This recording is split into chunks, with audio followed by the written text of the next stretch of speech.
ગંભીરતાપૂર્વક સંકલ્પ કરીને અમારા સંવિધાનની રક્ષા કરીએ તે માટે પ્રાર્થના કરીએ અને તમારા ચરણે અમારા દેશના ગૌરવનું સંવિધાનને ભેટ કરીએ।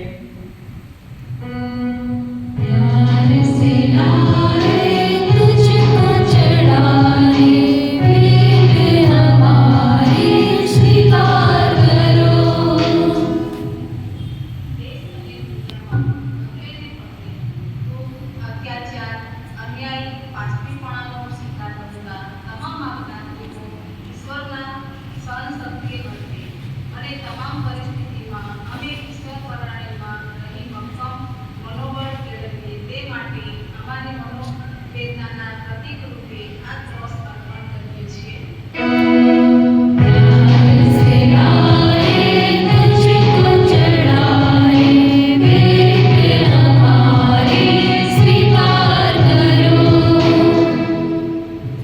ધર્મના નૈતિક મૂલ્યો અને શુભ સંદેશ